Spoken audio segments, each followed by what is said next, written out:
Est-ce que tu peux te présenter? Bonjour, je m'appelle Marion, je suis informatrice jeunesse et médiatrice culturelle à la mission locale Vallée de Montmorency. Ça fait à peu près 5 ans que j'y travaille. Est-ce que tu peux nous raconter ton parcours? Alors mon parcours, moi personnellement j'ai eu qu'un bac, on va dire entre guillemets, qui était plutôt dans le domaine artistique. Après, je suis arrivée sur Paris, j'ai fait une école de maquillage artistique, c'était autant sur tout ce qu'on va dire effets spéciaux, donc avec des prothèses, etc., ou même tout ce qui va être maquillage de mode, théâtre, opéra, voilà. Et suite à ça, après, j'ai un peu travaillé, j'ai fait de la vente notamment, pour dire classiquement. Après, j'ai fait un apprentissage en tatouage qui s'est pas très bien passé. Et suite à ça, j'ai eu besoin de me rapprocher de l'humain. Et du coup, en fait, j'avais pour projet de partir en service humanitaire.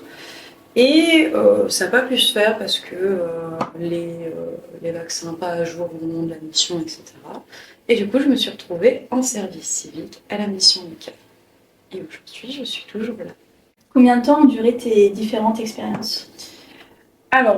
Pour le maquillage, du coup, pendant mes études de maquillage, je travaillais en même temps dans ce domaine-là.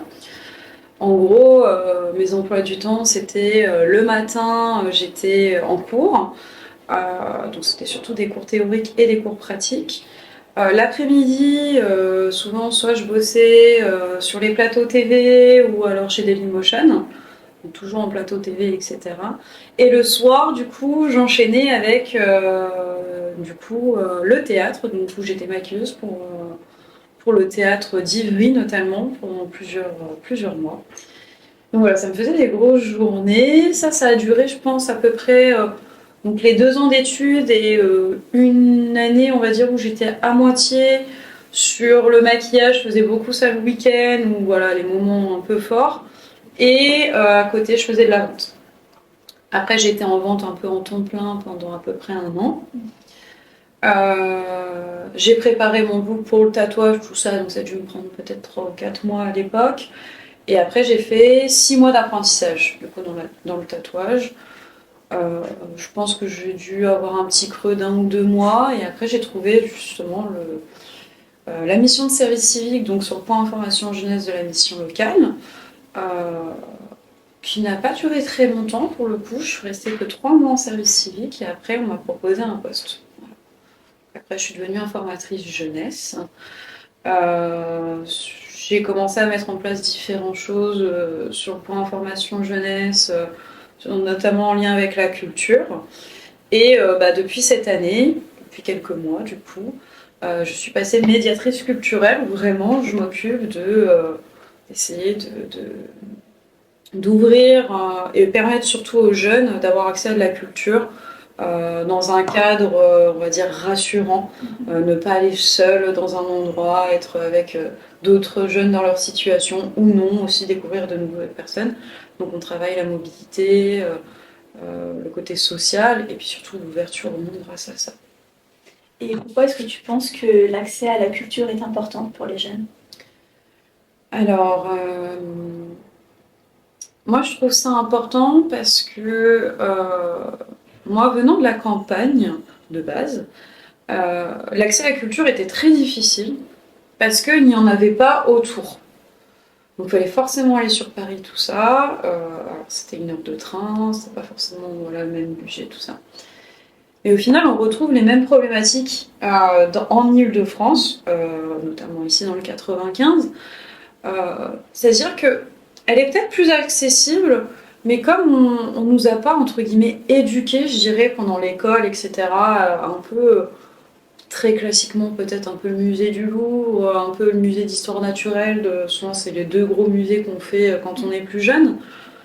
Mais on ne nous pousse pas à dire bah oui ok c'est de l'art, c'est classique, ça peut être un peu un esprit académique, mais en fait il y a tellement de choses, il y a tellement la culture avec un grand C, c'est pas forcément que les trucs hyper classiques, et du coup j'essaye un peu de déconstruire cette vision-là auprès des jeunes, et surtout leur montrer que bah Pourquoi c'est important? Bah, ça permet de s'ouvrir sur le monde, de comprendre aussi le monde dans lequel on vit. Ça permet aussi de s'aérer l'esprit, de ouais, vraiment découvrir de nouvelles choses parce on peut avoir voilà, une culture forte par sa famille ou par ses amis ou par des choses comme ça. Mais enfin, il y a tellement de choses à voir. Et justement, je trouve ça dommage, en plus, sachant que la plupart des musées est gratuit pour les moins de 25 ans, bah, de pas en profiter parce que peur d'aller sur Paris, parce que ça fait loin et je suis jamais allée sur Paris tout seul. Donc du coup, je vais pas essayer d'aller au musée, d'aller en concert ou en spectacle ou n'importe quoi d'autre. Et du coup, c'est leur permettre de dire, bah voilà, on structure le truc, bah, on part à telle heure, on y va tous ensemble, c'est un moment agréable, on discute, on débat, il y a des débats aussi suivant les thèmes, et puis après on rentre tranquillement tous ensemble. Est-ce que tu aimes permettre aux jeunes d'avoir accès à la culture? Alors oui, j'aime parce que j'aime leur permettre de s'ouvrir parce que je pense que ça leur fait du bien aussi, surtout avec tout ce qui s'est passé il y a 3-4 ans déjà, je trouvais ça hyper important et c'est pour ça que j'ai commencé à mettre ça en place. Alors après, je suis une passionnée d'art, donc c'est forcément beaucoup plus simple aussi. Mais pendant la période du Covid, le côté enfermement, etc., là on sent que les jeunes, ils ont besoin de s'aérer. Il y a eu beaucoup plus d'échecs scolaires sur les jeunes, on va dire, je dirais entre 16 et 20 ans, aujourd'hui qu'il y a 4 ans. Et c'est vrai que je pense que s'aérer l'esprit, voir que il y a des personnes qui réussissent alors que rien, ils n'avaient pas du tout les bonnes cartes en main, entre guillemets, ils n'ont pas pu faire d'études, ils ont eu des moments difficiles, etc. Et puis que l'art, oui, c'est pas élitiste, c'est pour tout le monde peut faire de l'art, tout niveau. Le tout, c'est d'essayer. On peut aussi s'y intéresser sans problème et puis se rendre compte qu'il n'y a pas que le métier d'artiste aussi dans les musées et que on a besoin des électriciens, on a besoin des chargés de communication, on a besoin de tout un nombre de métiers pour que ça puisse tourner. Et justement, j'essaye de lier ce côté-là en disant, bon, bah voilà, on fait un truc sympa, mais à côté, bah voilà, en fait, si t'es électricien, bah vas-y, postule, fais un stage au musée du Louvre, peut-être que ça t'intéressera, peut-être que tu verras des choses sympas. C'est une autre ambiance que faire juste électricien, par exemple, dans une maison, voilà, c'est autre chose. Et voilà, c'est leur montrer que il n'y a pas juste l'artiste et après, entre guillemets, les personnes qui gèrent les expositions. Il y a vraiment tout un panel de métiers autour. Et que l'art, on en fait, même si on ne se considère pas comme artiste, on fait tous de l'art à peu près quelque part au final, que ce soit dans l'écriture, que ce soit dans le dessin, que ce soit dans la musique. On est tous sensibles à un art, en tout cas. Peut-être qu'on ne le fait pas forcément, mais on est tous sensibles minimum à un art. Voilà. Du coup, tu parlais de la place de l'art dans la vie des personnes et toi, qu'est-ce que l'art te procure dans ta vie? Je dirais que l'art, pour moi, c'est vraiment un échappatoire parce que ça me permet d'exprimer des choses où j'arrive pas forcément à avoir les mots aussi concrètement. Moi, je fais plutôt de l'art graphique du coup, donc, mais je pense que la musique, c'est pareil, la danse, enfin, il y a tellement d'art que qui peut en déclinaison. Mais c'est ouais, un moment où on s'échappe, on se libère un peu aussi. Et c'est vraiment, pour moi, l'art, ça se partage aussi. C'est-à-dire que même si on n'a pas confiance en soi, on n'aime pas ce qu'on fait, enfin, je pense que tous les artistes, on est un peu pareil, genre on n'a jamais on n'est jamais trop à l'aise avec ce qu'on fait. Il y en a si, mais on va dire de façon générale. Mais c'est vraiment un moment de partage, c'est on discute avec les autres en disant ah bah moi quand j'ai vu tout ce que t'as fait ou ce que j'ai écouté, bah, j'ai ressenti ça, bah ouais c'était exactement ça que je ressentais à ce moment-là. Ça permet aussi de ouais je pense souffler d'un peu un lâcher prise. Après il y a aussi beaucoup de travail derrière, il y a de la technique à développer etc. Parce que plus on a de technique et plus on peut aller loin dans ce qu'on veut faire, mais je pense qu'on n'a pas besoin d'être dans des top niveaux, style Beaux-Arts ou style conservatoire de musique ou vraiment faire les ballets classiques à haut niveau pour pour exprimer quelque chose. Pour moi, l'art, ça reste primitif, c'est les choses qu'on faisait il y a des millions d'années, et ça restera quelque chose qu'on fera encore tant que la Terre est vivante, on va dire ça comme ça. Et tu penses que on peut avoir un métier, une passion à côté, ou on peut faire de notre passion notre métier? Tout dépend de notre vision du monde. Comment dire ça? Je dirais que tout dépend de ce qu'on peut, de nos vies aussi. Par moment, on n'a pas forcément la possibilité de faire son métier, sa passion, parce que parce qu'on n'a pas forcément les occasions. C'est beaucoup pas de la chance, parce qu'il y a toujours un travail derrière. C'est comme j'aime pas qu'on dise le mot de oui, t'as du talent. Non, peut-être certaines facilités, mais c'est des heures et des heures de travail derrière, c'est des heures d'échecs, c'est des heures d'apprentissage, on recommence, etc. Mais je pense que c'est un peu pareil. Si on veut faire son métier, sa passion, il faut se donner les moyens, il faut se donner du temps. On n'a pas forcément tous cette possibilité-là. Mais par contre, je pense qu'on peut quand même réussir à avoir un métier un peu plus alimentaire et quand même toujours à côté garder ce plaisir et cette passion de créer et de faire des choses. Le mieux, oui, c'est d'être passionné par son métier. Je pense que c'est le top du top, entre guillemets. Mais je dirais que tant qu'on arrive à faire quelque chose qui nous fait du bien, c'est ce qui compte de toute façon. À un moment donné, que ce soit dans notre vie de tous les jours ou dans notre métier à proprement dit. Quel domaine artistique te touche le plus? Alors là, comme ça, tout de suite, je dirais le tatouage, parce que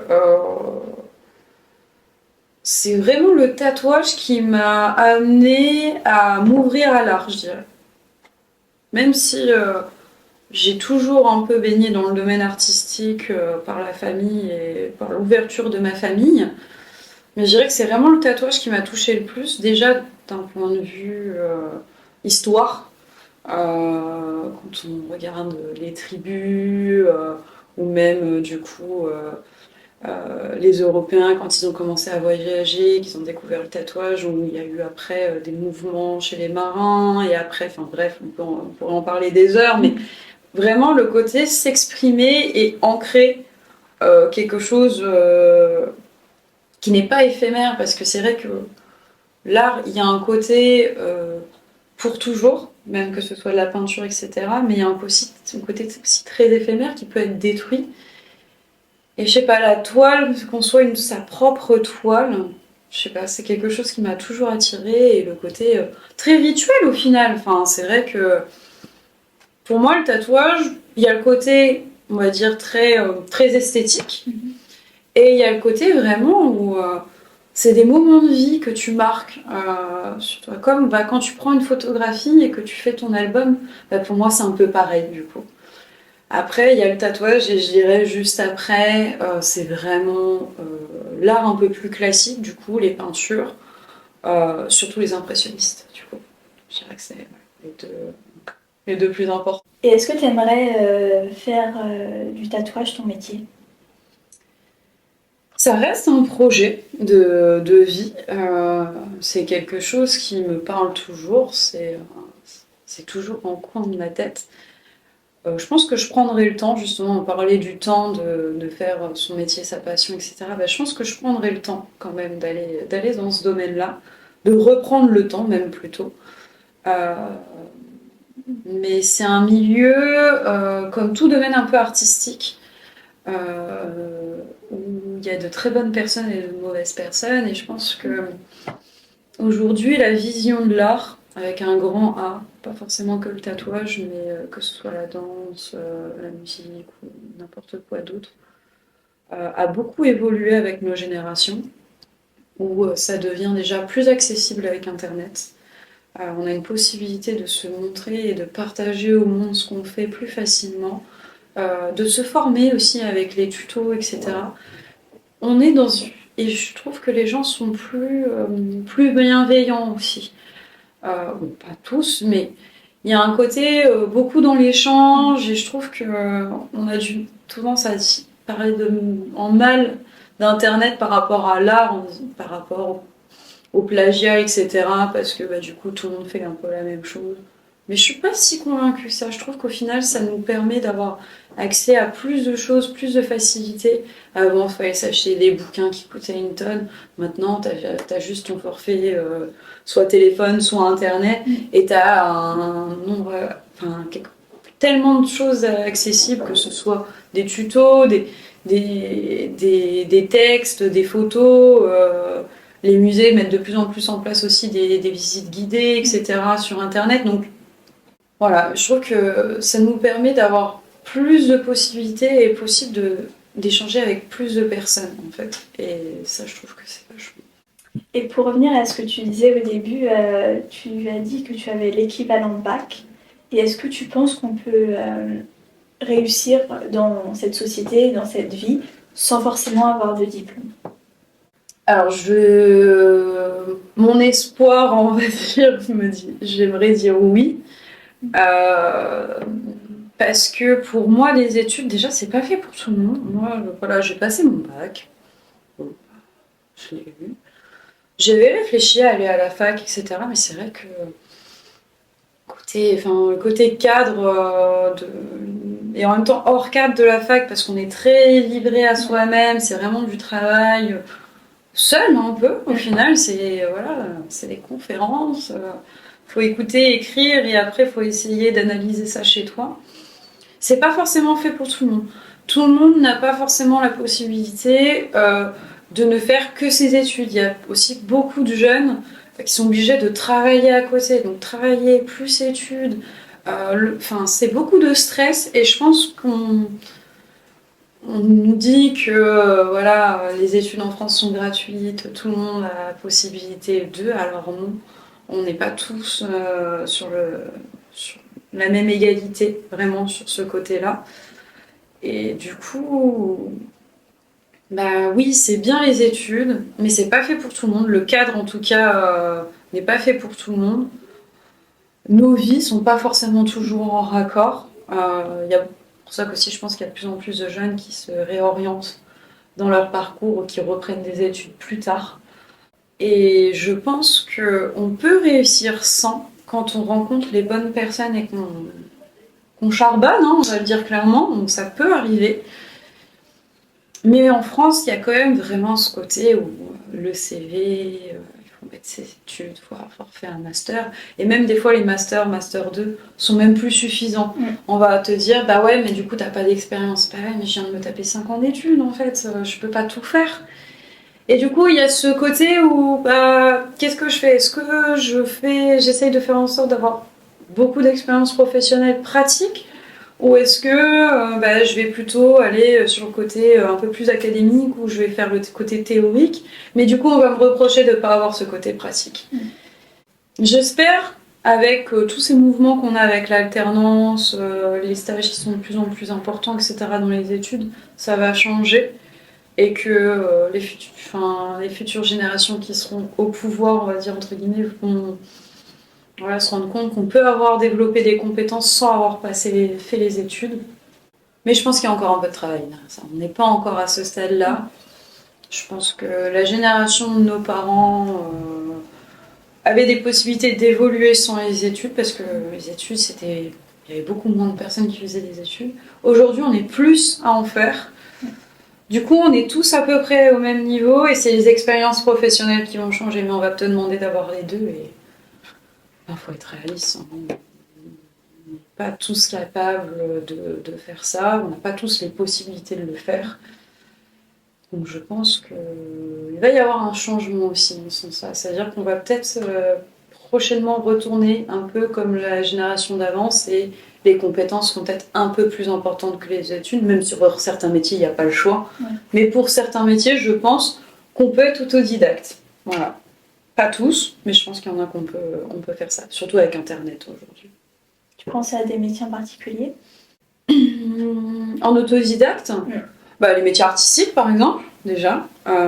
Sauf si tu veux être prof d'art, dans le sens histoire de l'art. Il faut quand même, je pense que les études sont quand même un peu plus importantes, mais voilà, parce que c'est un côté un peu plus littéraire, on va dire, entre guillemets, ou même les métiers scientifiques. Je pense pas qu'on peut devenir médecin autodidacte, par exemple. Mais je pense que les métiers manuels, métiers artistiques, même les métiers un peu en lien avec les réseaux sociaux,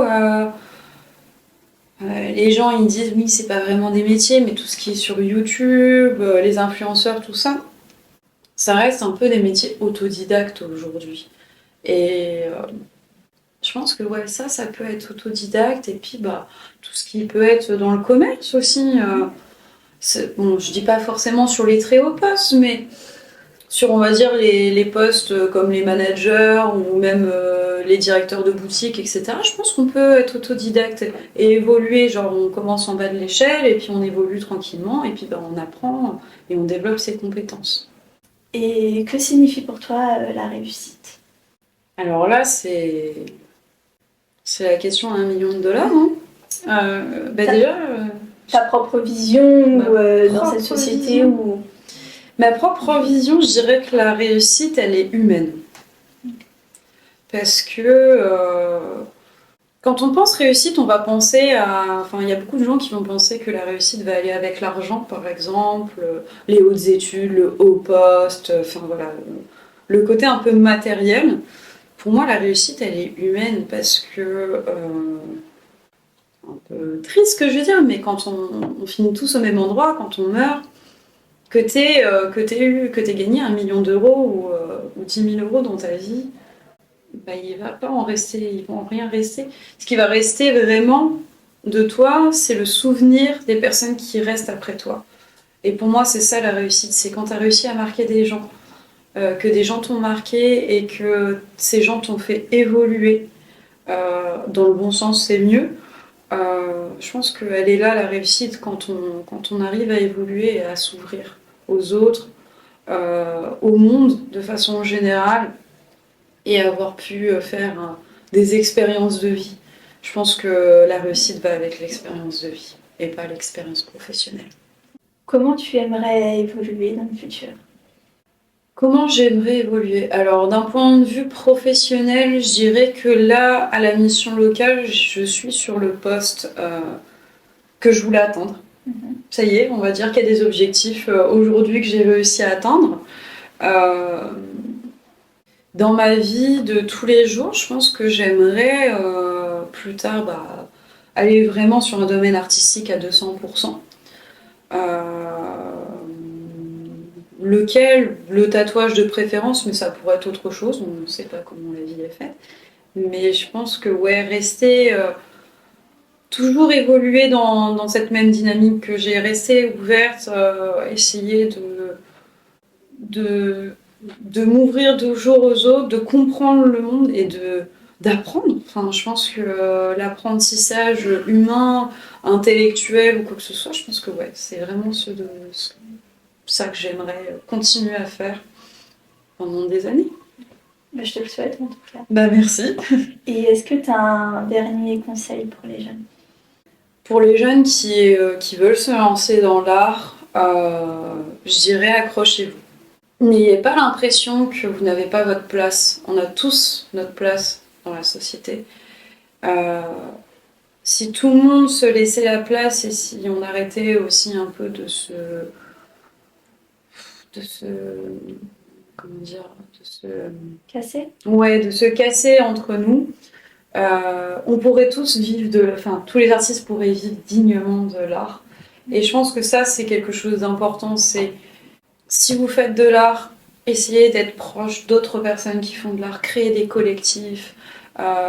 Si vous êtes dans la musique, faites-vous des labels entre potes, voilà, échangez vos musiques. Si vous êtes dans le domaine artistique, on va dire un peu plus graphique, ouvrez des assos, faites des expositions ensemble, voilà. Partagez et donnez ce que, voilà. Genre, bah moi, tiens, j'ai ça, j'ai su faire ça, bah tiens, je te file le contact, voilà. Élèvons-nous ensemble. Faut qu'on s'élève ensemble pour moi. Et c'est vraiment genre, faut pas lâcher, genre, tout le monde a sa place, bosser. Voilà. Il n'y a pas de secret, la réussite, ça va avec le travail. Il y a un côté chanceux de temps en temps, on est au bon endroit au bon moment, et du coup les choses se font, mais il n'y a pas de réussite sans travail. Et ça, c'est le nerf de la guerre. Et puis échouer, échouer. Genre n'ayez pas peur d'échouer, c'est comme ça qu'on apprend. Regardez les plus grands, il y en a qui ont réussi comme ça, mais moi je prends toujours l'exemple par exemple de Monsieur Disney. Il a réussi au bout de combien d'échecs? Après combien de portes qui ont été fermées? Et aujourd'hui on ne pourrait pas imaginer notre monde sans ces arts graphiques qui ont fait qu'il y a eu plein d'autres structures qui ont été créées. Merci beaucoup, c'était vraiment très enrichissant. Ben, merci à vous. Voilà.